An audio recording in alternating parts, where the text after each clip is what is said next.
Assalamualaikum warahmatullahi wabarakatuh.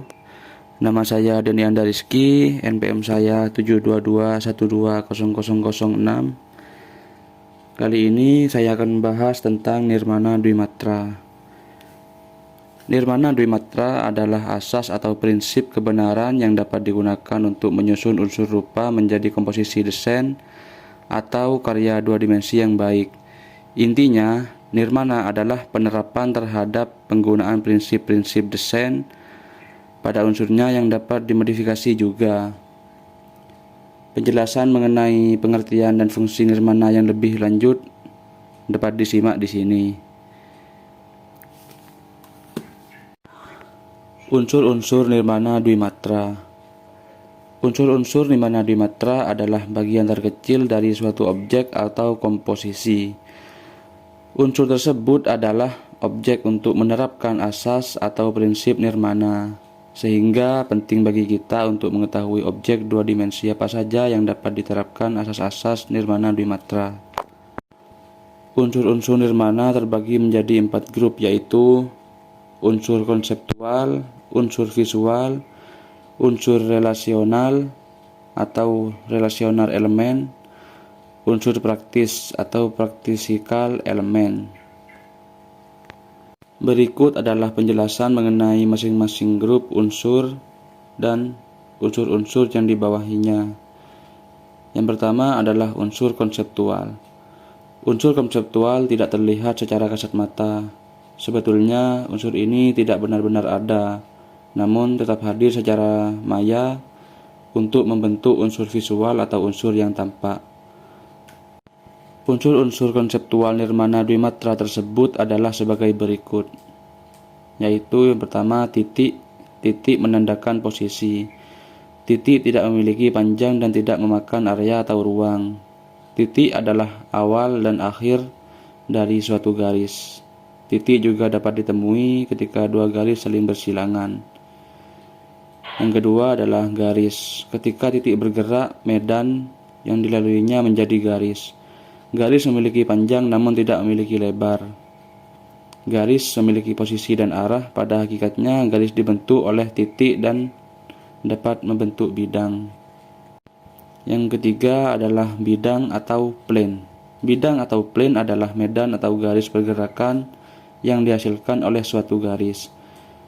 Bidang memiliki panjang dan lebar namun tidak memiliki ruang. Bidang memiliki posisi dan arah. Volume atau gempal. Volume adalah bidang yang memiliki ruang. Berbeda dengan bidang, volume memiliki 3 dimensi lengkap, yaitu X, Y, dan Z. Dalam nirmana dwimatra, volume hanya bersifat ilusi dan bukan objek 3 dimensi yang sebenarnya. Selanjutnya, yang kedua adalah unsur visual. Unsur visual adalah ketika unsur konseptual tampak menjadi bentuk yang nyata. Ketika kita menggambar objek nyata pada kertas, kita menggunakan garis yang sebetulnya masih konseptual. Garis yang tampak pada kertas sudah tidak dalam ranah konsep lagi, melainkan sudah hadir visualisasinya. Warna dan teksturnya bergantung dari alat gambar dan bahan yang kita gunakan untuk membuatnya. Maka, saat unsur konseptual telah menjadi tampak, unsur tersebut memiliki bentuk, ukuran, warna, dan tekstur, atau bahasa bakunya barik. Unsur visual memiliki peranan yang paling penting dalam karya desain atau seni murni, karena unsur inilah yang sebetulnya tampak. Unsur-unsur visual nirmana dwimatra yang dimaksud adalah sebagai berikut, yaitu yang pertama bentuk atau shapes. Sesuatu yang kita lihat dan dapat diterima oleh persepsi kita menyerupai sesuatu disebut bentuk. Bentuk biasanya hanya berupa bidang geometris saja, seperti bujur sangkar, lingkaran, garis menyilang, dan lain-lain. Pada wujud murninya, bentuk belum memiliki makna atau tidak dijadikan simbol untuk suatu hal. Yang kedua yaitu ukuran. Semua bentuk atau unsur lain memiliki ukuran. Tentunya, ukuran tersebut relatif terhadap ruang yang ditempati dan konteks di sekitarnya. Bentuk dianggap besar jika memakan banyak ruang pada media gambarnya. Yang ketiga adalah warna. Warna adalah pantulan cahaya terhadap benda yang memiliki pigmen tertentu.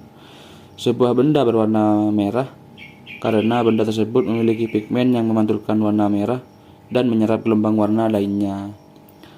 Warna yang dimaksud di sini adalah termasuk warna yang sebetulnya bukan warna seperti abu-abu, hitam, dan putih.